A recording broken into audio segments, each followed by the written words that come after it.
النبی صلی اللہ علیہ وسلم لا يموتن احدکم الا وهو يحسن الظن بربه رب اشرح لي صدری ويسر لي امری واحلل عقدۃ من لسانی یفقهوا قولی رب زدنی علما سبحانک لا علم لنا الا ما علمتنا انک انت العلیم الحکیم۔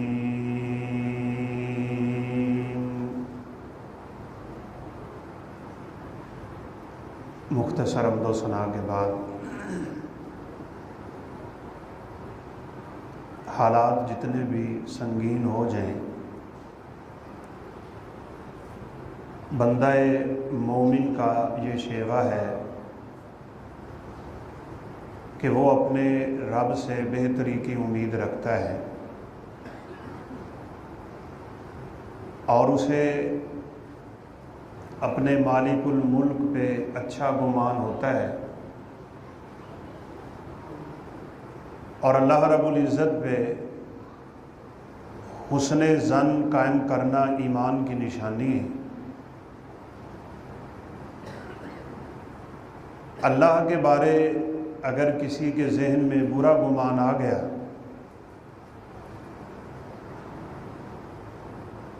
تو یہ اس کے ایمان کے ضائع ہونے کی نشانی ہے۔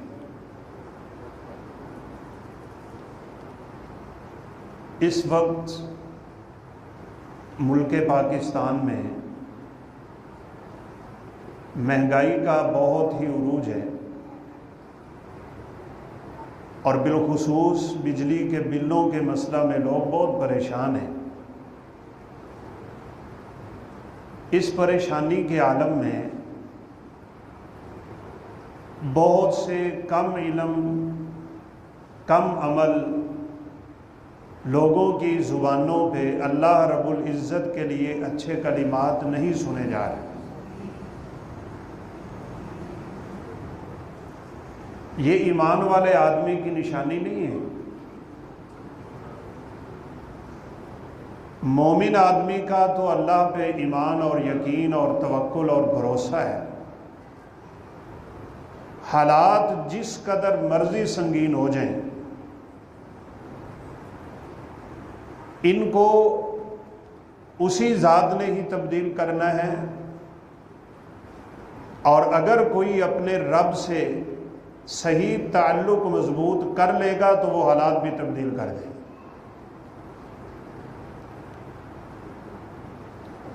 اس وقت کام یہ ہے کہ دعائیں کی جائیں، اپنے گناہوں پہ رویا جائے، استغفار کثرت سے کیا جائے، اور حالات کی بہتری کی اللہ رب العزت سے امید بھی کی جائے، دعائیں بھی کی جائیں۔ آپ اندازہ لگائیں، یہ جو دن چل رہے ہیں، یعنی سفر کا اختتام ہو رہا ہے اور ربیع الاول شروع ہونے والا ہے، یہ رسول اللہ صلی اللہ علیہ وسلم کی ہجرت کے دن ہیں۔ آپ نے محرم میں ارادہ کیا تھا ہجرت کا، اور سفر کے آخر میں آپ کی ہجرت شروع ہوئی تھی، اور ربیع الاول میں آپ مدینہ منورہ پہنچے تھے۔ ایک ایسا وقت کہ کفار مکہ کے ظلموں کا مقابلہ نہیں ہو رہا، ان کی زیادتیاں برداشت نہیں ہو رہی، اسلام کا پودا ابھی بڑا کمزور ہے۔ کبھی آپ کا گزر ہوتا نا عمار اور یاسر، خباب و خبیب اور بلال اور زنیرہ جیسے لوگوں کے پاس سے، تو آپ کی زبان اطہر پہ کلمہ ہوا کرتا تھا، صبرا یا آل یاسر ان موعدکم الجنہ۔ او یاسر کی اولاد، صبر کرنا، میرا تمہارا ٹھکانہ اور مقابلہ اور آمنا سامنا جنت میں ہو۔ کچھ نہیں آپ کر سکتے تھے، اسلام شروع ہو رہا ہے، بدا الاسلام غریباً اجنبی سا دین تھا، یہ غریبوں میں آیا ہے، غریبوں میں رہے گا۔ طاقت نہیں، زور نہیں کہ آپ اپنے صحابہ کو بچا سکیں، خود بھی چھپ کے نکلے ہیں، ہم سب جانتے ہیں یہ واقعات۔ پھر وہاں سے نکلے تو غار ثور میں چلے، دشمن پیچھا کر رہے، اور آپ صلی اللہ علیہ وسلم ابو بکر صدیق کے ساتھ غار میں۔ جس رات آپ ہجرت کر رہے تھے نا، پہلے آپ کو پتہ نہیں میں نے کہاں جانا ہے، رستے کا بھی علم نہیں، حالات کیسے عجیب ہے۔ آپ کو خواب دکھائی دیا ہے کہ کھجوروں والی کوئی سرزمین ہے، آپ نے وہاں جانا، نام نہیں بتایا گیا۔ آپ کے ذہن میں تھا کہ شاید میں جوفا مقام کی طرف نکلوں گا، یہ کھجوروں والا علاقہ ہے، لیکن پھر اللہ رب العزت نے وحی کی کہ آپ نے یثرب کی طرف جانا ہے، جس کو آج اللہ کے فضل سے ہم مدینہ منورہ کہتے ہیں۔ اور یہ بھی ضمناً سی بات ہے، یاد رکھیں مدینہ کو یثرب نہ کہا کریں۔ یہ ہمارے بعض مولانا حضرات بھی اور بعض نعت گو نظمیں نعتیں پڑھتے ہیں، اگرچہ ان میں شرک بھی ہوتا ہے، یثرب کے والی۔ آپ نے فرمایا لا تقولوا لها یثرب، آج کے بعد میرے شہر کو یثرب نہ کہنا۔ یثرب کا مطلب بیماریوں کا گڑھ ہے۔ مدینہ آپ کے آنے سے پہلے بیماریوں کی آماج گاہ تھی، آپ نے دعائیں فرمائی، وہاں سے وبائیں اٹھیں، منتقل ہو گئی، تو آپ نے فرمایا انہا طابۃ طیبۃ، لوگ اس کو یثرب کہتے تھے، آج کے بعد اس کی ہوائیں بھی پاک ہو گئی، اب اس کو یثرب نہیں کہنا۔ لیکن تب آپ کو کہا گیا کہ آپ نے یثرب جانا ہے۔ آپ حدیث سنیں، حالات دیکھیں، اور آج کے حالات سے ذرا موازنہ کریں۔ بے سر و سامانی کے عالم میں آپ نکل رہے ہیں، دوپہر کے وقت جا کے ابو بکر صدیق کے دروازے پہ دستک دی رضی اللہ تعالیٰ عنہ، اور آپ دوپہر کو نہیں جایا کرتے تھے کسی کے گھر، اور ضرورت نہ ہو تو آپ بھی نہ جایا کرتے، یہ آرام کا وقت ہوتا ہے۔ ثلاث عورات لکم، آپ نے دستک دی، دروازہ کھلا، فرمایا ابو بکر تیرے گھر میں جو ہے اسے باہر نکال، بڑی ضروری بات کرنی۔ اللہ اکبر۔ ابو بکر صدیق فرمانے لگے میرے گھر میں میری دو بیٹیاں ہی ہیں، ایک عائشہ ہے، ایک اسماء بنت ابی بکر، ان کی موجودگی میں آپ صلی اللہ علیہ وسلم نے فرمایا ابو بکر مجھے ہجرت کی اجازت مل گئی۔ ابو بکر بہت پریشان ہو گئے، فرمایا آپ اکیلے کو کہ میں نے بھی ساتھ جانا ہے؟ فرمایا نہیں، آپ نے بھی میرے ساتھ ہی جانا ہے۔ کہا میں نے اسی کام کے لیے اونٹنی تیار کر رکھی، میں نے ایک غلام کو بھی تیار کیا ہوا ہے جو ہمیں رستہ دکھائے گا، رستے کا علم نہیں، اپنے مکہ سے نکلنے کی خبر بھی چھپ کے دے رہے ہیں، پتہ بھی نہیں جانا کس طرف ہے۔ بعد میں بتایا گیا کہ آپ نے یثرب کی طرف نکلنا ہے۔ ایک حدیث سنیں اس وقت آپ نے کیا کہا تھا، فرمایا امرت بقریۃ یقال لها یثرب تأکل القری کلھا۔ حالات کیسے پلٹتے ہیں اگر رب کے ساتھ تعلق اور یقین اور مضبوط ہو جائے۔ فرمایا مجھے ایک بستی کی طرف نکلنے کا حکم ہو رہا ہے جس کا نام یثرب ہے۔ فرمایا یہ بستی ساری بستیوں کو کھا جائے گی۔ تأکل القری، کیسے کھا جائے گی کہ مدینہ سے اٹھنے والی وہ آواز، وہ دعوت جس کو اسلام کہا جاتا ہے، یہاں سے نکلے گی اور پوری دنیا پہ پھیل جائے گی، اور اسلام پوری دنیا کے لوگوں کا دین بن جائے گی، اسلام غالب ہوگا۔ جس مکہ سے میرے پیغمبر کو نکالا جا رہا تھا، حالات جتنے مرضی کمزور تھے، رب کا وعدہ ہوا اس وقت، ان الذی فرض علیک القرآن لرادک الی معاد، میرا پیغمبر جو آپ اس شہر کو چھوڑ رہے ہیں، آپ کا دل خون کے آنسو رو رہا ہے، ایک نماز لاکھ نماز کے برابر آپ چھوڑ رہے ہیں، یاد رکھیے اس رب کا وعدہ ہے، آج جس مکے سے آپ بے سر و سامان نکل رہے ہیں، کل اسی مکے میں آپ کا رب آپ کو فاتح مکہ بنا کے داخل کرے، آپ کے ہاتھ میں مکہ فتح ہو جائے۔ اب بظاہر تو کیا ہے، چند صحابہ نے ہجرت کی تھی اور نبی صلی اللہ علیہ وسلم ہجرت کر رہے ہیں، بیماریوں کا گڑھ ہے، وہاں کچھ بھی نہیں ہے، اور آپ صلی اللہ علیہ وسلم فرما رہے ہیں کہ اس جگہ سے اٹھنے والی آواز پوری بستیوں پہ چھا جائے گی، میرا دین پوری دنیا پہ پہنچے گا، غلبہ آ جائے گا اس دین کو۔ منافقوں کی باتیں ہوا کرتی تھی، لوگ کھانے کو ایک وقت کی روٹی میسر نہیں ہے اور باتیں کس طرح کی کرتے ہیں۔ پھر آپ بتائیں مدینہ ریاست نہیں بنا؟ پھر مدینے نے پورے علاقوں کو فتح نہ کیا؟ اسی مسجد سے غزووں کے لیے جہاد کے قافلے نکلا کرتے تھے، اور آپ نے فرمایا جس قافلے میں میں شامل ہو جاتا ہوں، 8 جنگیں میرے پیغمبر نے خود لڑی ہیں، باقیوں کے لیے لشکر روانہ کیے ہیں، فرمایا 1 مہینہ کی مسافت ابھی میں دور ہوتا ہوں دشمن کا، میرے خوف سے دل کانپنے لگ جاتا ہے، رعب ہے، نصرت بالرعب۔ فرمایا مجھے 5-6 چیزیں اللہ نے ایسی عطا کی ہیں جو پہلے کسی نبی کو دی نہیں، نصرت بالرعب، مجھے اللہ نے رعب کے ساتھ مدد دی ہے۔ اس کا مطلب یہ ہوا نا کہ جتنا کوئی شخص سنتوں کا پابند ہے، ایمان مضبوط ہے، توکل رب کے ساتھ اس کا پختہ ہے، اپنے ایمان کی لائن پہ مضبوطی سے چلا جا رہا ہے، اس کے خوف سے دشمن کا دل آج بھی کانپتا ہے، پہلے بھی کانپتا رہا۔ کیا تھا صحابہ کے پاس؟ واقعتاً کھانے کو کچھ نہیں ہوا کرتا تھا۔ کیسر و کسرا کے دربار میں وہ ضعیف العمر صحابی یوں داخل ہوئے تھے کہ جان بوجھ کے اپنی تلوار کی نوک ان کے کلینوں پہ رکھ کے کلین سارے پھاڑ دیے، اس دنیا کی بے رغبتی کے اظہار کے لیے۔ کانپ جایا کرتے تھے وہ صحابہ کو دیکھ کے۔ اور جب خندق کا موقع تھا نا، اللہ اکبر، یہ بہت ہی سنگین سا وقت ہے خندق کا، سردی کا موسم،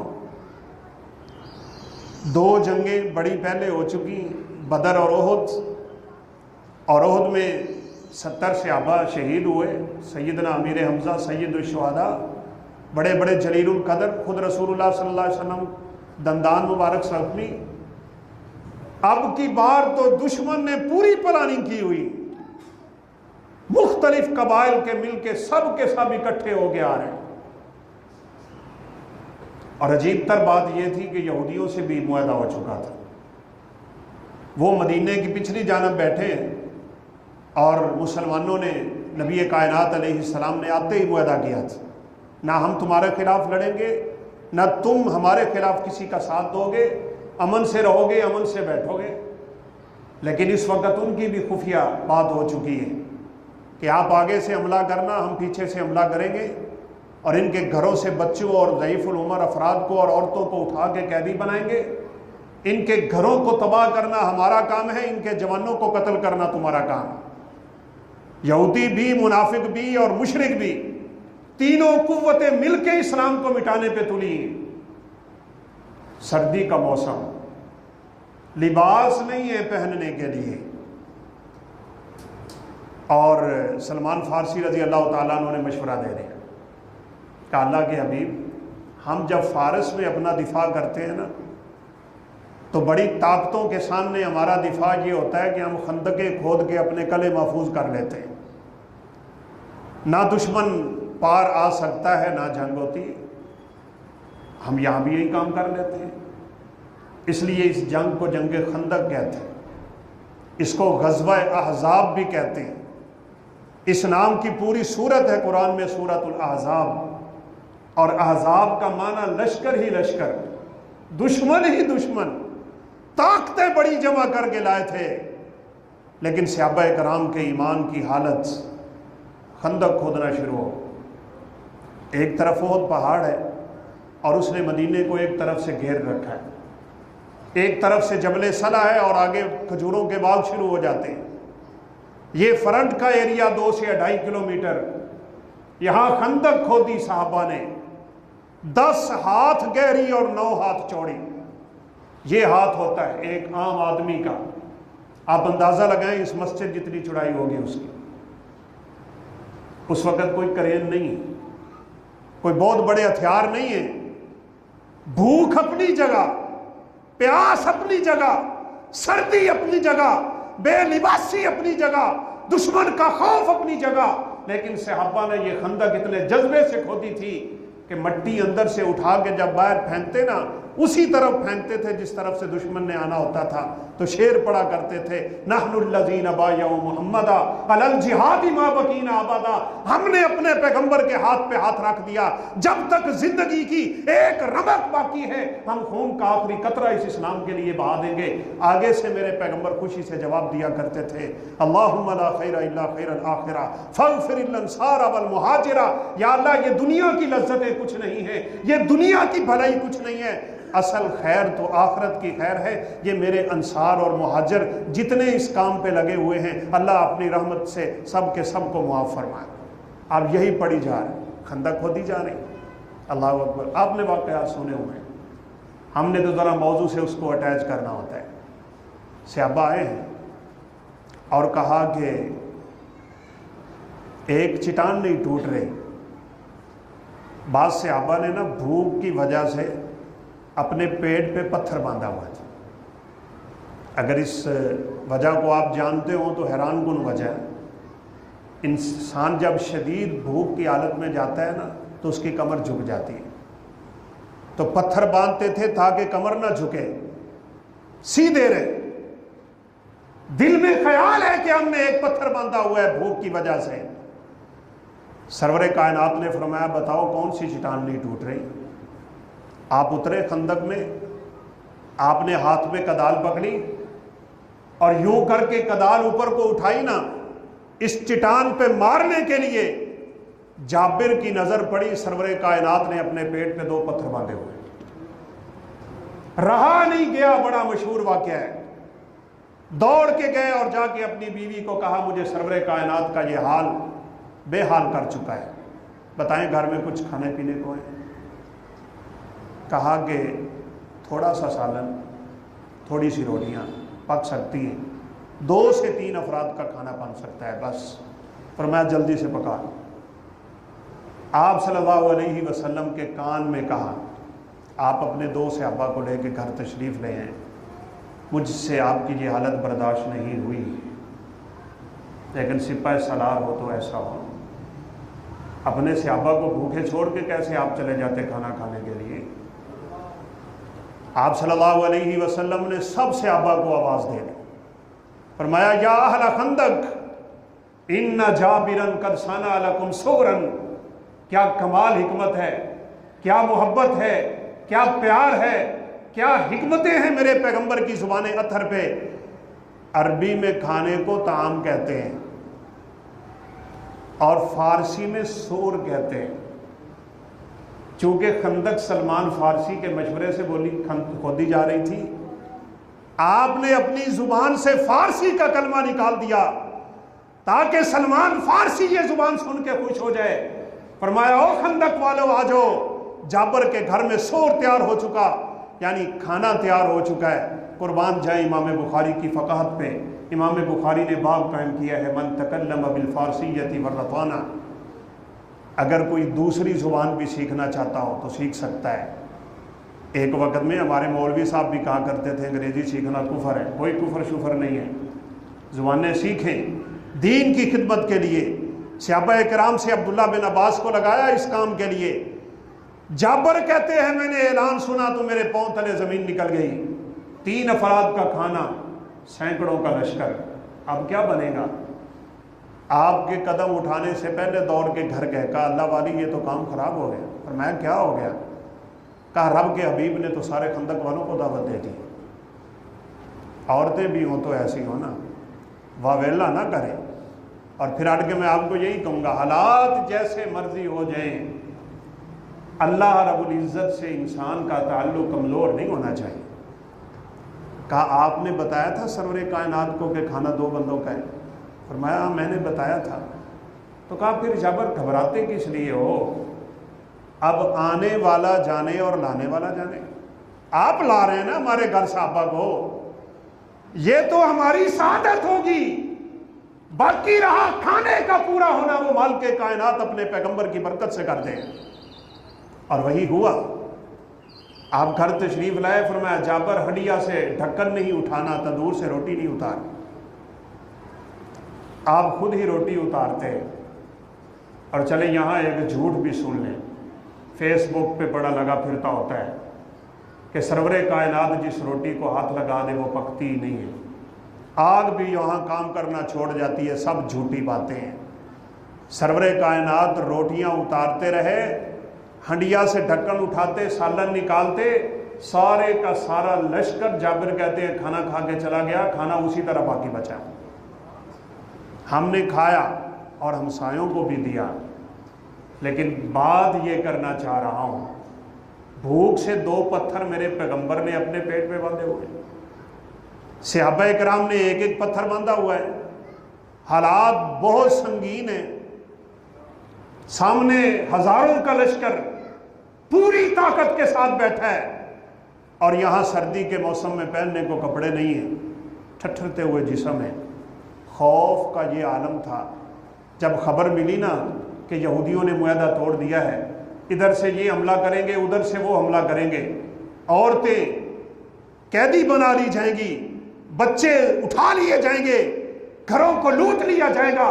قرآن کہتا ہے یہ منظر کیا خطرناک منظر تھا، بالغت القلوب الحناجر وتظنون باللہ الظنونا، کلیجے منہوں کو آنے لگ گئے تھے، عجیب عجیب لوگوں کے ذہنوں میں باتیں آنا شروع ہو گئی تھیں۔ فرمایا ہنالک ابتلی المؤمنون وزلزلوا زلزالا شدیدا، یہاں اللہ نے اپنے بندوں کو آزمایا، خوب ہلایا، یہ اس کی ایک سنت چلی آ رہی ہے، رب کا طریقہ چلا آ رہا ہے۔ یاد کر لیں اس بات کو، رب کعبہ کی قسم اٹھا کے کہتا ہوں، جب اللہ کسی کو عزتیں دینا چاہتا ہے پہلے اس کو آزمائشوں سے گزار کے عطا کیا جاتا ہے، یہ اس کی سنت ہے، یہ اس کا طریقہ ہے۔ اس نے یوسف علیہ السلام کو بادشاہی دینی تھی تو پہلے کنویں میں گرایا۔ جو مرضی آپ پڑھ لیں، جس کے مرضی حالات پڑھ، موسیٰ علیہ السلام کو نبوت پہ سرفراز کرنے کے لیے سمندر کی موجوں کے دھکے کھانے پڑے۔ ہر نبی نے دنیا میں نبی بننے سے پہلے اپنے قوم کے لوگوں کی بکریاں چرائیں، مزدوریاں کی، بہت دھکے کھائے۔ رسول اللہ صلی اللہ علیہ وسلم کے ساتھ طائف میں کیا ہوا تھا، آپ مکے والوں کے ظلموں سے ستائے ہوئے طائف کی طرف نکلے، اور پھر کیا کیا طائف والوں نے؟ آپ تو ان پہ تھوڑا سا اعتماد جیسے ہوتا ہے نا کہ مجھے سنبھال لیں گے، اس غرض سے گئے تھے، لیکن آگے سے جو ہوا، آپ کے سر مبارک میں پڑے ہوئے پتھروں کا خون نکل کے آپ کے جوتیوں میں جم چکا تھا۔ ایک دن سیدہ عائشہ صدیقہ نے پوچھا تھا، آپ کی اپنی زندگی میں آپ پہ سب سے سخت دن کون سا آیا ہے؟ آپ نے فرمایا عائشہ وہ طائف کا دن تھا، طائف والوں نے میرے ساتھ جو کیا، میں کیا سوچ کے گیا تھا آگے سے کیا ہو گیا، لیکن پھر کہوں گا، موضوع بھی یہی ہے میرا آج، حالات جتنے مرضی کمزور ہوں، حالات جتنے مرضی سخت ہوں، حالات جتنے مرضی سنگین ہوں، جو مرضی ہو جائے، آخر کار رب نے حالات کو بدلنا ہوتا ہے، چاہے یہ رات ظلم کی لمبی ہو جائے لیکن آخر اس نے سویرا ضرور ہونا ہوتا ہے۔ بس کمزوری ہماری ہوتی ہے، ہم اپنے رب کے ساتھ وہ یقین والا معاملہ نہیں کرتے، توکل والا معاملہ نہیں کرتے، رو رو کے دعائیں نہیں کرتے، استغفار چھوڑ بیٹھتے ہیں، کمزور ایمان ہمارے ہو چکے ہوتے ہیں، بس اللہ آزمائشوں میں ڈالے رکھتا ہے کہ یہ میرا بندہ کیا کرتا ہے۔ رسول اللہ صلی اللہ علیہ وسلم کے زمانے میں ہی کیا اللہ تعالیٰ آسمان دنیا پہ آتے تھے آخری رات، یا اب بھی آتے ہیں؟ جانتے ہیں نا اللہ اب بھی آتا ہے، آواز جو اس وقت تھی رب کی وہی آواز آج ہے رب کی۔ کوئی ہے گناہوں کی بخشش طلب کرنے والا میں اس کے گناہوں کو معاف کر دوں؟ کوئی ہے مجھ سے رزق مانگنے والا میں اسے رزق عطا کر دوں؟ کتنے کو لوگ اٹھ کے آتے ہوں گے، رب کے سامنے گرتے ہوں گے۔ ہمیں تو یقین مانے اس بات پہ افسوس ہوتا ہے، آپ ہماری مسجدوں کا جا کے جائزہ لیں، جمعے والے دن یعنی اتنا افضل ترین دن، اور لوگوں کے جمعے کے لیے آنے کی حالت کیا ہوتی ہے۔ آدھے سے زیادہ خطبہ گزر جاتا ہے جب لوگ آنا شروع ہو جاتے ہیں، اور کبھی خطیب صاحب 5 منٹ پہلے ختم کر کے نماز کھڑی کرا دیں نا تو نمازیوں کی حالت دیکھنا، باتیں کیا کرتے ہیں، احسان کرتے ہیں آپ۔ اگر ہمیں اپنے رب سے امیدیں پختہ کرنی ہیں، اپنے اعمال کو بدلنا پڑے، تب جا کے وہ حالات کو بدلے گا۔ رب وہی ہے، اس کی امیدیں وہی ہیں، اس کی رحمتیں وہی ہیں، بندوں سے تعلق وہی ہے، بندوں سے پیار وہی ہے، وہ اپنے بندوں سے چاہتا بھی وہی ہے۔ لیکن آج بندوں کے ایمان اتنے کمزور ہو چکے ہیں کہ وہ اللہ رب العزت کی آزمائشوں سے باہر نہیں آئے۔ یہ یقین کرے، پچھلے جمعے ایک بندہ آ کے کہنے لگا اللہ اسے ہدایت دے اور اس کے اس گناہ کو معاف کر دے کہ جی اللہ رب العزت کو ہمارا ہی ملک نظر آیا ہے اس قدر مہنگائی کرنے کے لیے۔ یہ کفر کے کلمے ہیں، یہ رب کی ناراضگی کے کلمے ہیں۔ بندہ مومن کی زبان پہ اپنے رب کے ساتھ سوء ظن والا معاملہ نہیں ہوتا، حالات جتنے مرضی سنگین ہو جائیں۔ رسول اللہ صلی اللہ علیہ وسلم کا خون بہہ رہا ہے، پہاڑوں کا فرشتہ آ گیا۔ آپ ایک پہاڑ کی اوٹ کا سایہ لے کے نا وہاں تھوڑی دیر کے لیے سستانے کے لیے لیٹے ہیں، پہاڑ پہ ہی آپ نے سر رکھا ہوا ہے جس سے خون بہہ رہا ہے۔ آگے اس فرشتے نے کیا کہا انا مالک الجبال،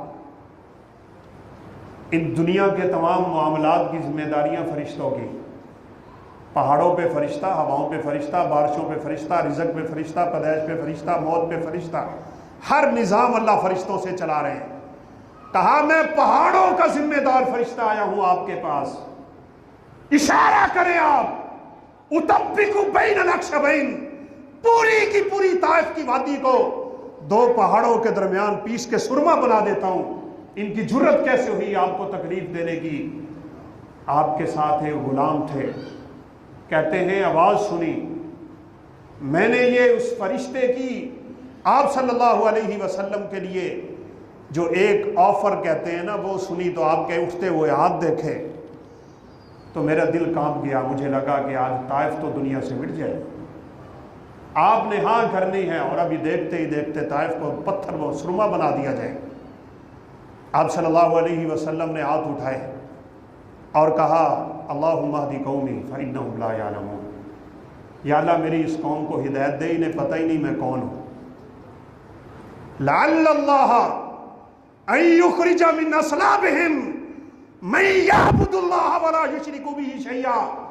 حالات پہ میرے پیغمبر کو پورا یقین تھا، کوئی نہیں طائف میں آپ کو ماننے اور جاننے والا۔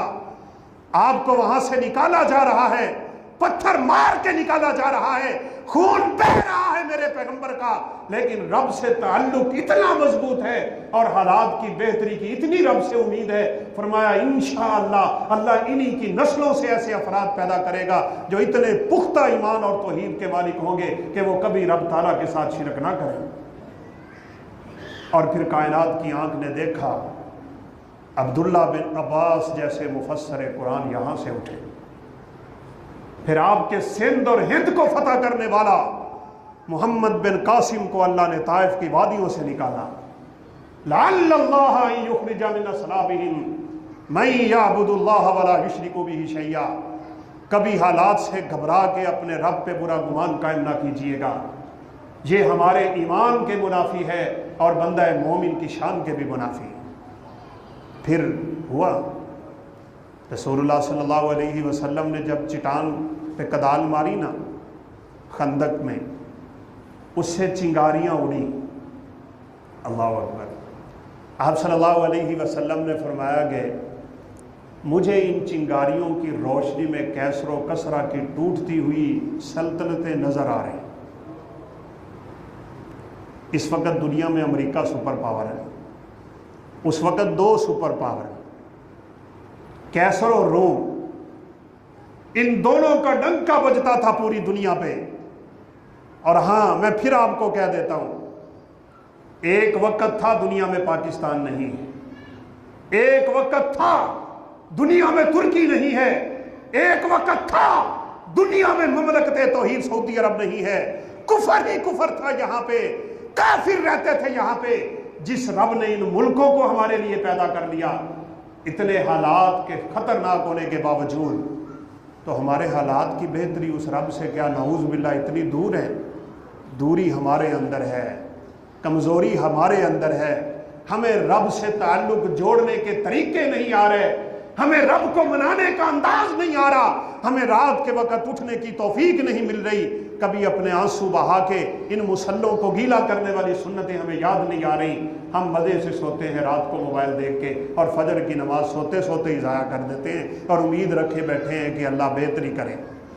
اصل مسئلہ یہاں پہ منافقوں کی زبان پہ بات آ گئی، کہا دیکھیں ذرا ان کی باتیں سنیں، کھانے کو 2 ٹائم کی روٹی نہیں ہے ان کے گھروں میں، پہننے کو لباس نہیں ہے ان کے پاس، خواب ان کے کیسر و کسرا کے ہیں۔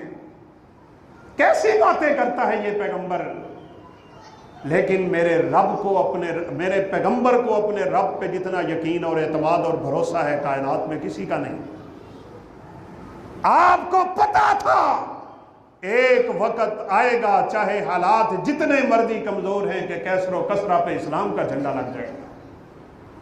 اور پھر آپ صلی اللہ علیہ وسلم نے پیشین گوئی بھی کر دی، اذا ہلاک قیصر فلا قیصر بعدا واذا ہلاک کسریٰ فلا کسریٰ بعدا۔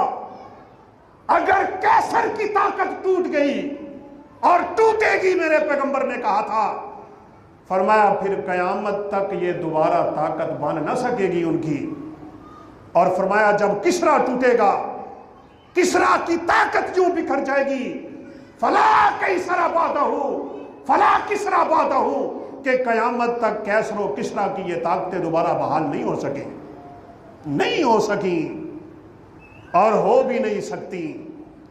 رسول اللہ صلی اللہ علیہ وسلم نے حالات سے گھبرا کے کوئی بات نہیں کی، بلکہ حالات کمزور تھے اور آپ کی پیشین گوئیاں پہاڑوں سے زیادہ مضبوط تھی۔ امید رکھو بس۔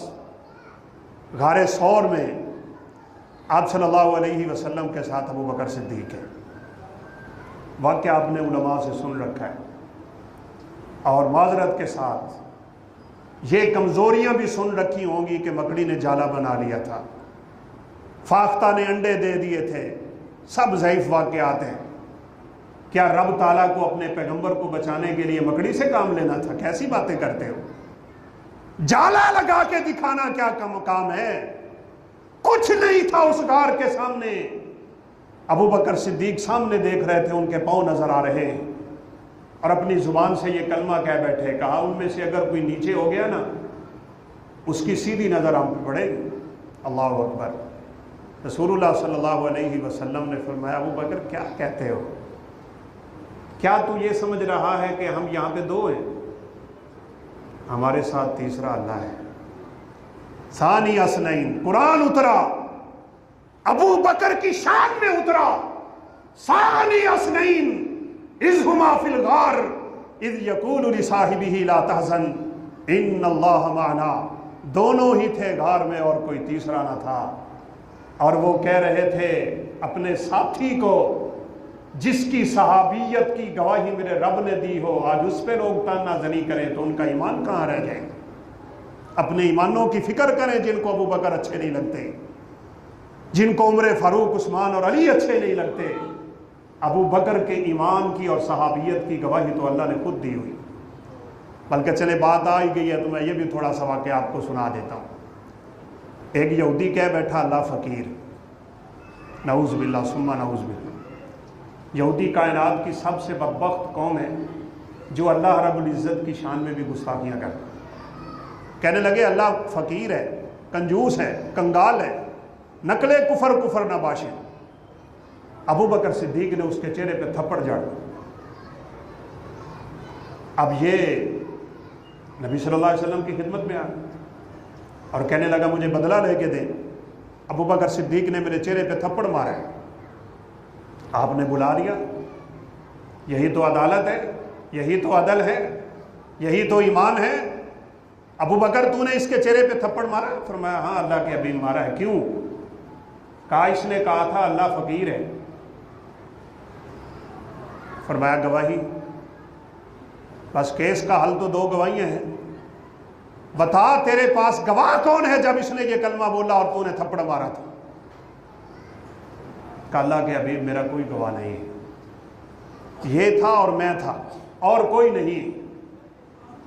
سرور کائنات علیہ السلام نے فرمایا والقصاص، ابو بکر پھر بدلے کے لیے تیار ہو جاؤ، یا تو اپنی اس بات پہ گواہی پیش کرو یا پھر یہ تیرے چہرے پہ تھپڑ مار کے اپنا بدلہ لے گا، تیسرا کوئی حل نہیں ہے۔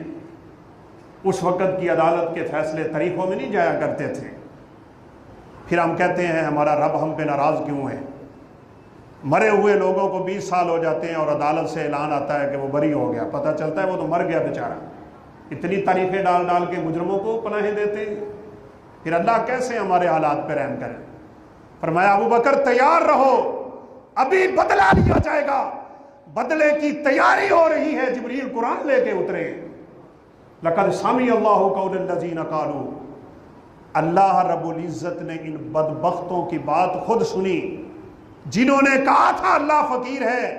میرے پیغمبر اگر ابو بکر کا دنیا میں کوئی گواہ نہیں تو اللہ رب العزت عرش پہ ابو بکر کا گواہ ہے، بدلہ نہیں لیا جائے گا۔ اس کا حل ہی یہی تھا کہ ان گستاخی کرنے والوں کے ساتھ یہی انجام ہونا چاہیے۔ ابو بکر صدیق کے ساتھ آپ صلی اللہ علیہ وسلم ہیں، اور میں آپ کو پہلے بتا چکا ہوں جو ساتھی لیٹ آئے ہیں، ہجرت ہو رہی ہے، گھر بار چھوڑ رہے ہیں، مکہ مکرمہ چھوڑا جا رہا ہے، حالات سے تنگ ہو کے اپنا علاقہ چھوڑ رہے ہیں۔ صرف دو ہی ہیں، ایک ابو بکر صدیق اور ایک سرور کائنات۔ رستے کا بھی علم نہیں، جانا کدھر ہے، کتنی دور ہے یثرب، کبھی میرے پیغمبر نے تو دیکھا نہ تھا۔ حالات اتنے سنگین ہیں اور وہاں سرور کائنات یہ پشین گوئی کر رہے ہیں۔ امرت بقریۃ ان تأکل القریٰ، مجھے اللہ رب العزت نے اس بستی کی طرف بھیجنے کا حکم دے دیا ہے، ہجرت کرنے کا حکم دے دیا ہے، جو بستی اتنی زبردست بنے گی، سٹیٹ ایسی بنے گی، سلطنت ایسی بنے گی، قوت ایسی بنے گی، بے سر و سامانی کے عالم میں ہجرت کرنے والا پیغمبر کیا پشین گوئیاں کر رہا ہے آنے والے حالات کی۔ کہا مدینہ ایسی ریاست بنے گا کہ مدینہ سے اٹھنے والی آواز پوری دنیا پہ پہنچ جائے، اسلام ہی اسلام ہوگا۔ آپ حالات کو مت دیکھیں یہ حالات کتنے خطرناک ہیں۔ اللہ اکبر۔ رسول اللہ صلی اللہ علیہ وسلم کے صحابہ نے کیسر و کسرہ کے ٹکڑے کیے، مشہور واقعہ ہے، پشین گوئیاں پوری ہو گئی۔ تب اللہ رب العزت نے حالات کو بھی بڑا بہتر کیا تھا۔ اس لیے یہ یاد رکھیں حالات کمزور ہو سکتے ہیں، مہنگائی عروج پہ جا سکتی ہے۔ پھر کہوں گا واپڑا والوں کو گالیاں مت نکالیے گا، ان کو گالی دینے سے پہلے اپنے آپ کو برا بھلا کہہ دیجئے گا۔ میرے گناہوں کا وبال، میری زیادتیوں کی وجہ، میری کذب بیانی، میرے غلط رویے، میرا رب سے ٹوٹا ہوا تعلق، اسلام سے کمزور رہنے والا مسلمان حالات کا رونا روتے ہوئے دوسروں کی ذمہ داریاں لگاتا ہے نا، یہ انہوں نے کیا، یہ انہوں نے کیا، تو کیا کر رہا ہے، میں کیا کر رہا ہوں۔ رسول اللہ صلی اللہ علیہ وسلم کے زمانے میں مدینہ میں ایک دفعہ ریٹ چڑھ گئے، مہنگائی عروج پہ چلی گئی، صحیح بخاری کی روایت ہے۔ اب صحابہ اکٹھے ہو کے سرور کائنات کی خدمت میں کہا غلط سیر فی المدینہ یا رسول اللہ صلی اللہ علیہ وسلم فساعر لنا، بڑی مہنگائی ہو چکی ہے، لوگ اپنی مرضی کے ریٹ لے رہے ہیں، آپ بازار میں تشریف لائیں، چیزوں کے ریٹ مقرر کر دیں۔ اور یہ بھی یاد رکھیں جس بندے کا تجارت سے تعلق نہیں ہے اسے ریٹ مقرر کرنے کی اجازت بھی نہیں۔ آپ کون ہوتے ہیں کسی کے مال پہ ریٹ مقرر کرنے والے؟ رسول اللہ صلی اللہ علیہ وسلم نے کیا کہا تھا؟ آپ نے فرمایا ان اللہ هو المساعر یبسط الرزق ویقدر لمن یشاء۔ میرے صحابہ یہ ریٹ میں نے نہیں بڑھائے، یہ دکانوں والوں نے نہیں بڑھائے، ان ریٹوں کو بڑھانے والا عرش پہ ہے، یہ رب کی مرضی سے ایسے ہوا ہے۔ وہ چاہتا ہے تو رزق وافر کرتا ہے، ریٹ گر جاتے ہیں، وہ چاہتا ہے تو رزق تنگ کرتا ہے، ریٹ بڑھ جاتے ہیں۔ میں جا کے کسی کی دکان پہ ریٹ مقرر نہ کروں گا، تم اپنے رب کو منانا شروع کر دو، وہ تمہیں اس مصیبت سے نجات عطا کر دے۔ ہم کتنا کو تعلق بناتے ہیں؟ یہ آپ کے زلزلہ آیا ہے، ہم میں سے ہر بندہ جانتا ہے اس نے اس زلزلے کے وقت کتنی دفعہ رو کے اپنے رب سے ان حالات کی بہتری کی دعا کی ہے، کتنا اپنے ان مسلمان بھائیوں کے لیے دل میں تڑپ رکھ کے اس نے رب سے مانگا ہے۔ بے فکر قوم ہے، اب تو حالات بڑی تیزی سے بے دینی کی طرف جا رہے ہیں، اللہ اتنی ہی تیزی سے ہم کو آزمائشوں میں اتار رہا ہے۔ حالات کی بہتری ایک ہی ہے، ان اللہ لا یغیر ما بقوم حتی یغیروا ما بانفسہم، خدا نے آج تک اس قوم کی حالت نہیں بدلی، نہ ہو جس کو خیال خود اپنی حالت بدلنے کا۔ قوم یونس پہ تو عذاب آ رہا تھا، اللہ اکبر۔ یونس علیہ السلام رب تعالیٰ کی مرضی کے بغیر علاقہ چھوڑ گئے۔ اللہ بڑا بے پرواہ ہے، اللہ الصمد بے نیاز ہے، اسے کسی کی کوئی ضرورت نہیں ہے۔ ہم تو اس لیے دعویٰ کیا کرتے ہیں نا، عقیدہ دیا کرتے ہیں، لوگوں کو باتیں سمجھایا کرتے ہیں، اوے کیوں واسطے پاندے ہو تسی لوگوں نوں؟ رب نو واسطے؟ کس چیز کا واسطہ رب کو دینے کی ضرورت ہے؟ جو رب سمندر کی تہوں میں، مچھلی کے پیٹ میں، رات کے اندھیرے میں، 3 بڑے بڑے اندھیروں میں اپنے اس پیغمبر کی آواز کو سن سکتا ہے، کیا وہ مجھ سے اور آپ سے نعوذ باللہ اتنا ناراض ہے کہ ہماری نہیں سنے گا؟ وہ سنتا ہے، بغیر کسی واسطے کے سنتا ہے، بلکہ وہ تو سمیع ہے۔ اللہ اکبر، سمیع۔ اللہ کی جو صفتیں ہیں نا، ان کو ذرا کبھی پڑھیں، اس پہ کتابیں بھی الحمدللہ آ چکی ہیں اسماء الحسنی پہ۔ سمیع، بصیر، ایسی ذات۔ کہا کرتے تھے نا صحابہ، رات کا وقت ہو، رات کا اندھیرا ہو، اٹا ٹوپ کا اندھیرا جس میں کوئی چیز نظر نہیں آتی، کالا پتھر ہو اور اس کالے پتھر پہ کالی چیونٹی چل رہی ہو، اللہ اس کے چلنے کو دیکھتا بھی ہے، اس کے رینگنے کی آواز کو سنتا بھی۔ اس جیسا سمیع کوئی نہیں، اس جیسا علیم کوئی نہیں۔ اسے سناتے ہوئے ہمیں وقت نہیں ملتا اور فرصتیں نہیں ملتی، اور ہم پھرتے ہیں لوگوں کے دھکے کھاتے، میری تیرے اگے، تیری اودے اگے، اور کڑے اور تعویذ اور گھونگھٹ اور پتہ نہیں کیا کیا باندھ کے پھرتے ہیں رب تعالیٰ کو راضی کرنے کے لیے۔ نہیں، کوئی ضرورت نہیں ہے۔ جو رب آدم کا رب تھا وہ آدم کی اولاد کا رب بھی ہے۔ جس رب نے یونس علیہ السلام کی سن لی، وہ رب ہماری بھی سن سکتا ہے۔ لیکن ایک بات ضرور کروں گا، فلولا انہ کان من المسبحین للبث فی بطنہ الی یوم یبعثون۔ یونس علیہ السلام اپنی قوم کو اشارہ کر کے نکل گئے، کہا 3 دن ہے تمہارے پاس، پہلے دن آسمان کا رنگ ایسا ہوگا، پھر ایسا، تیسرے دن عذاب آ جائے گا۔ خود علاقہ چھوڑ گئے، اللہ رب العزت سے اجازت نہ لی تھی۔ تیسرے دن کا جب تبدیلی کا موسم دیکھنے لگی یہ قوم، دوڑ کے پوری کی پوری قوم باہر آ گئی، اللہ کے سامنے رونے لگ گئے، گریہ زاری کرنے لگ گئے، رب کو منانے لگ گئے۔ اللہ رب العزت نے ان سے عذاب کو ہٹا لیا، سیدنا یونس علیہ السلام کو پکڑ لیا، میری اجازت کے بغیر سمندر میں اتار دیا۔ لیکن قرآن کیا کہتا ہے؟ میں یہی بات آپ سے کہوں گا، آج صحت ہے، اپنے رب کو یاد رکھو، دعائیں کرو، گریہ زاری کرو، رونے روو، ذکر اذکار کرو، تلاوتیں کرو۔ کل کو بیمار ہوو گے، اللہ ساتھ نہیں چھوڑے گا۔ آج اللہ نے وسعتیں دی ہوئی ہیں، رب سے تعلق مضبوط کر لو، کل کمزوری آ جائے گی، اللہ ساتھ نہیں چھوڑے گا۔ آج زندگی ملی ہوئی ہے، رب کو یاد رکھو، کل موت آ جائے گی، فرشتے آ جائیں گے، تب اللہ ساتھ نہیں چھوڑے گا، اور اللہ اپنے ان بندوں کا جنت میں داخل ہونے تک ساتھ نہیں چھوڑا کرتا ہے۔ فرمایا فلولا انہ کان من المسبحین، اگر یونس کی یہ عادت نہ ہوتی کہ یونس تسبیح بڑی کیا کرتے تھے، ذکر بڑا کیا کرتے تھے، رب کو یاد بڑا رکھا کرتے تھے، احکام الہیہ کو پڑھا کرتے تھے، اگر یونس کے اندر یہ صفت نہ ہوتی اللہ کہتے ہیں میں قیامت تک یونس کو مچھلی کے پیٹ سے باہر نہ نکالتا۔ کیا مطلب ہے؟ مصیبتوں سے نکلنے کا ذریعہ یہ ہے، آپ جب تنگی سے بچے ہوئے ہیں تب بھی رب کو یاد کریں، جب تنگی میں چلے گئے پھر بھی رب کو یاد کریں۔ اور ہاں یہ یاد رکھیں، اللہ کہتے ہیں وَلَوْ بَسَطَ اللَّهُ الرِّزْقَ لِعِبَادِهِ لَبَغَوْا فِي الْأَرْضِ، یہ بھی اس کی آزمائشیں ہیں۔ اگر وہ ساری دنیا کے لوگوں کو آرام دیتا نا، ساری دنیا کے لوگوں کو رزق دے دیتا، ساری دنیا کے لوگوں کو وسعتیں دے دیتا، اللہ کہتے ہیں دنیا میں ساری دنیا کے لوگ ہی رب کے باغی بن جاتے، پھر رب کو یاد کرنے والا دنیا میں کوئی ملتا ہی نہیں۔ ہم جب بیماری کے دنوں میں جاتے ہیں نا تو بڑی اللہ اللہ ہوتی ہے۔ ہم ایک پہاڑی سفر پہ تھے اور سفر بہت زیادہ خطرناک تھا۔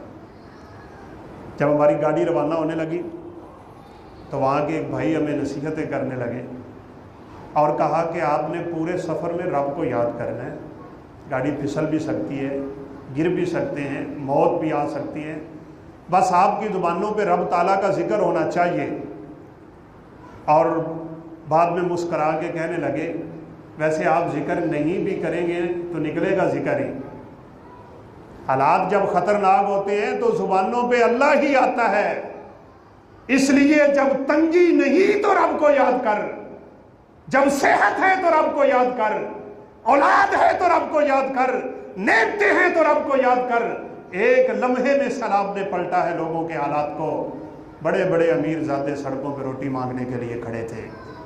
کیا ہمارے پاس کوئی پرمٹ لیا ہوا ہے ہم نے نعوذ باللہ کہ بس ہمارے حالات یہی رہیں گے؟ نہیں بھائی، ایک ہی حل ہے اللہ رب العزت کی رحمتوں کے حصول کا، اور وہ یہ کہ حسن الظن، اللہ سے تعلق مضبوط رکھو۔ اور نبی صلی اللہ علیہ وسلم نے تو یہاں تک فرما دیا لا یموتن احدکم الا وهو یحسن الظن بربہ، تمہیں تب تک موت ہی نہیں آنی چاہیے جب تک تمہارا اپنے رب سے تعلق مضبوط سے مضبوط ترین نہیں ہو جاتا۔ ویسے لوگ موت سے ڈرتے کیوں؟ کبھی ہم نے غور کیا؟ ہمیں موت سے ڈر کیوں آتا ہے؟ ملنا کس کو ہے؟ اللہ اکبر، اس ذات سے جو 70 تو لوگ کہتے ہیں نا 70 کیا کروڑوں ماؤں سے زیادہ محبت کرنے والا ہے۔ ہم مثال دیا کرتے ہیں 4 سال بعد بچے نے آنا نا بیرون ملک سے اپنی ماں کو ملنے کے لیے، کیا اسے ڈر ہوگا کہ میں نے اپنی ماں کو ملنا ہے؟ اس کا شوق کتنا ہوگا؟ ہم سال بعد آتے تھے تو وہ وقت یاد ہے کہ ایسے دل میں ارمان ہوتے تھے والدین سے ملاقات کرنے کے۔ رب سے ملنا ہو انسان کو خوف ہو، رب سے ملنے دل نہیں کر رہا، دنیا میں پھنسے ہوئے کا دل نہیں کرتا۔ یاد رکھیے رسول اللہ صلی اللہ علیہ وسلم نے اسی لیے فرمایا تھا 2 چیزیں تمہارے اندر جب آ جائیں گی نا تو پھر تمہارا دل نہیں کرے گا رب سے ملاقات کرنے کو۔ وہ 2 چیزیں کون سی؟ حب الدنیا و کراہیت الموت۔ دنیا کی محبت تمہارے دلوں میں اگر آ گئی، موت سے تمہارا ڈر پیدا ہو گیا، موت کو تم برا سمجھنے لگ گئے، تب پھر سمجھ لینا کہ تمہارے رب سے تعلق کمزور ہو چکا ہوا ہے۔ کمزوری کی کیا بات ہے؟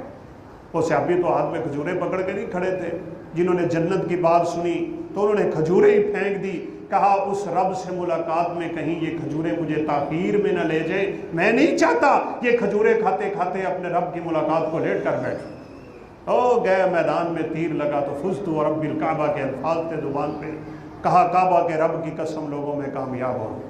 یہ ہے بھائیوں کامیابی۔ حالات جتنے مرضی ہوں، اللہ اکبر، یوسف علیہ السلام بچے ہیں، ان کو کنویں میں پھینکا جا رہا ہے، یہ کنواں نہیں، اس کو آپ موت کہہ سکتے ہیں۔ غیابت الجب قرآن کے الفاظ ہیں، یہ اندھا کنواں تھا، پانی نہیں تھا، وہاں پہ جنگل ہے، بیابان ہے، بے آب و گیا وادیاں ہیں، کسی کا گزر نہ ہوتا تھا، پانی کے لیے کوئی اس کنویں پہ آتا نہیں تھا، اور یوسف کے بھائی بچپن میں یوسف علیہ السلام کو کنویں میں پھینک رہے ہیں، موت کے منہ میں پھینک رہے ہیں۔ آپ قرآن کے الفاظ سنیں، اللہ نے ان کے دل میں ایک بات ڈالی ہے، لَتُنَبِّئَنَّهُمْ بِأَمْرِهِمْ هَذَا وَهُمْ لَا يَشْعُرُونَ۔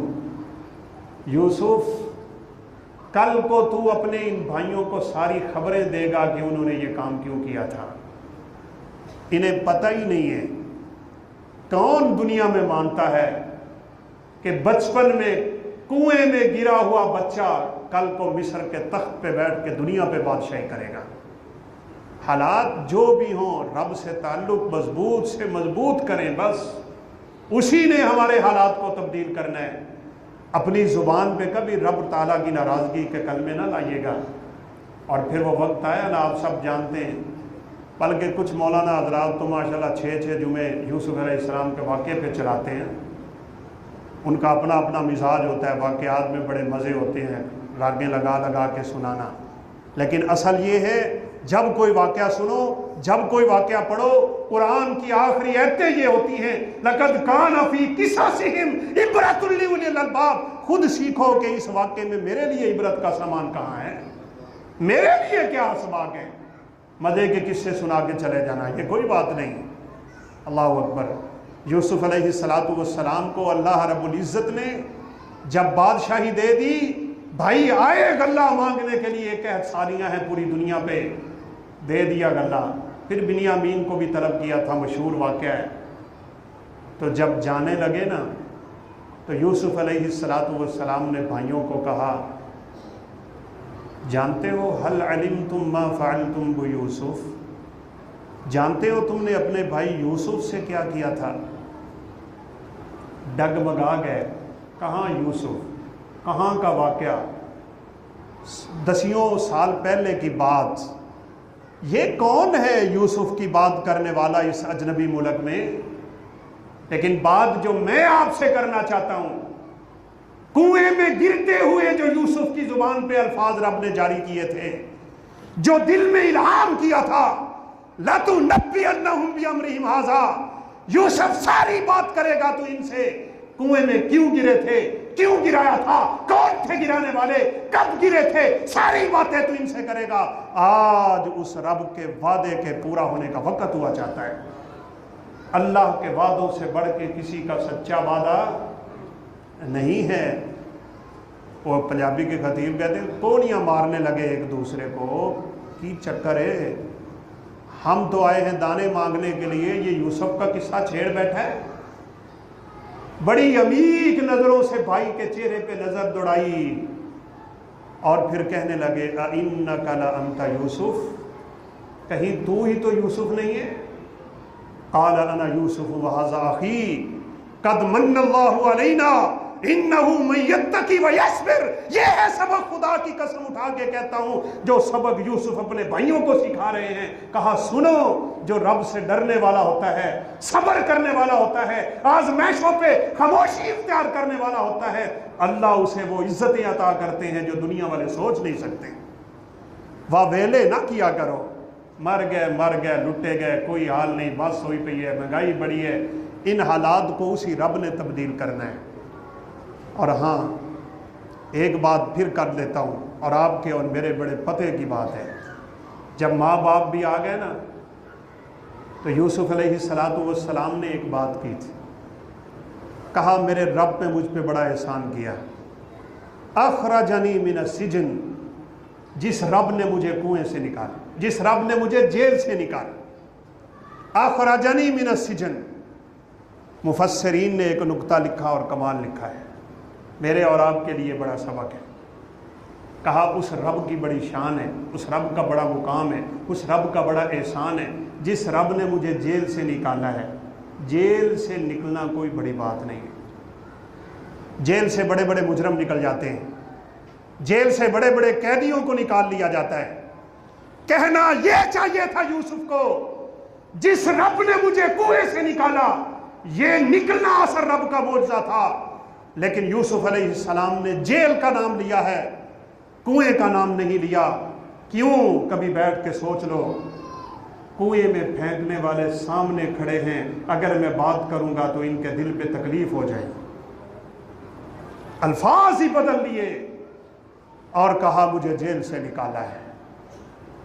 ساڑھے کچھ بھائی ہوندے نے کہندے میں تے گل بھائی سچی کرنا پاویں وچوں لنگ جائے، یہ وچوں نہ کڈیا کرو گلاں لوگاں دے دلاں، اپنی زبانوں کو محفوظ رکھو، کسی کو تکلیف نہ دیا کرو، کسی نے ظلم بھی کر لیا تو برداشت کرنے کا فن سیکھو، ہنر سیکھو، اللہ رب العزت اس کے بدلے دنیا اور آخرت کی عزتیں عطا کیا کرتا ہے۔ اس لیے آج اگر بل زیادہ آ گئے ہیں نا تو اللہ معاف فرمائے، خودکشیاں کرنے پہ لوگ تلے ہوئے ہیں، کرتے دو ہیں، میڈیا والے 100 بتاتے ہیں، یہ حرام زدگیاں کر رہے ہیں ہمارے ساتھ، اور ہمارے ملک کی تباہی میں اس وقت میڈیا کا کردار ہے۔ نہ جائیں ان کی خبروں کو زیادہ دیکھنے کے لیے اور سمجھ لیں کہ یہ ہمارے ملک کو تباہ کر رہے ہیں، لیکن یہ حل نہیں ہوتا بھائی کہ انسان جب تکلیف میں ہو اس کے سامنے رونا، اس کے سامنے رونا، خودکشیاں کرنا، اس سے حالات بہتر ہو جائیں گے۔ بلکہ دنیا کی عارضی تکلیف سے جان چھڑانے کے لیے بندہ خودکشی کرتا ہے اور ہمیشہ ہمیشہ کی تکلیفوں کو گلے لگا لیتا ہے۔ اسے کیا پتہ قبر میں کیا ہونے والا ہے۔ اور یہ بات بھی اپنی زبان سے آج کے بعد ہٹا دیں کہ آرام جا کے قبر میں آئے گا۔ قبر میں نہیں آنا، اوتھے ہی تے کام شروع ہونے ہیں۔ وہاں تو آرام اللہ کے مومن بندوں کے لیے ہے، بس دوسروں کا کام تو اصل وہاں سے شروع ہوگا۔ اس لیے یہ کوئی مسئلے کا حل نہیں ہوتا۔ ہم ویاڑی جا رہے تھے، پتہ نہیں کیا نوجوان حالات سے تنگ آیا ہوتا ہے۔ ہمارے حالات بھی بڑے عجیب ہو جاتے ہیں۔ کوئی لڑکی کی محبت میں گرفتار ہو کے یہ کام کر رہا ہے، کوئی بیوی سے ناراض ہو کے خودکشی کر رہا ہے۔ چھوٹی چھوٹی باتوں پہ ہم اتنے ہائپر ہو گئے، ہم اتنا دین چھوڑ بیٹھے، اتنے حوصلے پست کر گئے، اتنا صبر سے دور ہو گئے کہ چھوٹی چھوٹی باتوں پہ لوگ قتل ہو رہے ہیں۔ اس اللہ کے بندے نے دوڑ کے، رات کا وقت تھا، ٹرین کے آگے چھلانگ لگا۔ میں خود گواہ ہوں، پوری کی پوری ٹرین اس کے اوپر سے گزری، ٹرین انہوں نے روک لی۔ واپس جا کے اس اللہ کے بندے کو دیکھا نا، اس کے دونوں بازو کٹ گئے، دونوں ٹانگیں کٹ گئی، لیکن مرا نہیں۔ اب تیری مصیبت شروع ہوئی ہے اصل۔ اللہ نہ چاہے کوئی مار نہیں سکتا۔ کتنی تھی عمر جب موسیٰ علیہ السلام کو ماں نے سمندروں کی لہروں کے حوالے کیا تھا؟ کوئی زندگی بچنے کا موقع ہی نہیں ہے۔ یہ شیر خار بچہ ہے، سمندر کی موجیں ہیں، رات کا وقت ہے، بڑے بڑے جانور ہیں، آدم خور جانور رہتے ہیں، کھا جاتے وہ کسی کو، لیکن نہیں، اللہ کا وعدہ ہے، اللہ کا وعدہ ہے۔ موسیٰ علیہ السلام کی ماں کو اللہ نے کہا تھا وقت ختم ہو گیا، 2 کام تو نے کرنے ہیں، 2 نہیں کرنے، 2 ہی میرے تیرے ساتھ وعدے ہیں، لا تخافی ولا تحزنی، نہ تو نے غم کھانا ہے نہ تو نے خوف کھانا ہے، بس 2 کام کر، ارضعیہ، اسے دودھ پلاتی جا، فَإِذَا خِفْتِ عَلَيْهِ فَأَلْقِيهِ فِي الْيَمِّ، جب تجھے ڈر محسوس ہو کہ فرعونی پہنچنے والے ہیں، اس کو سمندر کی لہروں کے حوالے کر دینا۔ یہ 2 کام تو نے کرنے ہیں، 2 نہیں کرنے، لا تخافی ولا تحزنی، نہ تجھے ڈر ہونا چاہیے نہ غم ہونا چاہیے۔ ڈر ہوتا ہے پچھلے حالات کا، غم ہوتا ہے آنے والے حالات کا۔ یہ مت سوچنا بچہ ہاتھ سے نکل گیا، یہ مت سوچنا اس کے ساتھ ہوگا کیا۔ میرے 2 وعدے سن لے، اِنَّا رَادُّوهُ إِلَيْكِ، تجھے تو اس کی موت نظر آ رہی ہے، واپس تیری گود میں آئے گا، تیرا دودھ پیے گا، تیری آنکھیں ٹھنڈی کرے گا، تجھے اس کے مرنے کا ڈر ہے۔ میرا وعدہ ہے، انی جاعلوہ من المرسلین، میں نبوت کا تاج اس کے سر پہ رکھنے والا ہوں۔ اپنے رب کے وعدوں پہ یقین کر لو۔ لَيَسْتَخْلِفَنَّهُمْ فِي الْأَرْضِ، اللہ کہتے ہیں زمین میں تم رب کی ماننے والے بن جاؤ، اس دنیا میں اللہ تمہاری دھاک بٹھا دے گا، تمہارا روب بٹھا دے گا، دنیا تمہارے قدموں میں آ پڑے گی، اور کفر تمہارے ہاتھ سے ایسے کانپنے لگ جائے گا جیسے رسول کائنات علیہ السلام کے زمانے میں تھا۔ لیکن بس شرط یہی ہے، وَأَنْتُمُ الْأَعْلَوْنَ إِن كُنتُم مُؤْمِنِينَ، تب اللہ عزتیں دے گا، جب اللہ طاقتیں دے گا، تب اللہ غلبے دے گا، تب اللہ نصرت دے گا، تب اللہ فتح دے گا، تب اللہ مدد دے گا۔ ایمان تمہارے اندر ہونا چاہیے، یہ شرطیہ ہے، یہ شرط ہے، شرط نہ ہو مشروط چلا جاتا ہے۔ ان کنتم مومنین، جب تک تم ایمان پہ قائم رہے اللہ رب العزت تمہیں بلندیاں عطا کرے گا، ایمان چھوڑو گے اللہ ذلتیں عطا کرے گا۔ تبھی تو اللہ کے حبیب نے کہا تھا، اذا اخذتم اذناب البقر ورضیتم بالزر وترکتم الجہاد سلط اللہ علیکم الذل لا ينزعها عنکم حتی ترجعوا الی دینکم۔ دکانوں پہ بیٹھنے لگ جاؤ گے، تجارتیں کرنے لگ جاؤ گے، دمیں پکڑو گے جانوروں کی، ہر ویلے تمہاری فکریں دنیا ہی دنیا رہ جائے گی، تم جہاد تک کو چھوڑ جاؤ گے، اللہ تمہیں ذلتوں میں مبتلا کر دے گا، رسوائی تمہارا مقدر بن جائے گی۔ تب تک ختم نہ ہوگی حتیٰ ترجعوا الی دینکم، جب تک تم رب کے دین کی طرف واپس نہیں پلٹو گے۔ اس لیے ان حالات کی بہتری کے لیے لازمی ہے ہمارا ایمان مضبوط ہو، ہمارا توکل مضبوط ہو، ہمارا یقین مضبوط ہو، ہم رب سے رو رو کے دعائیں کریں،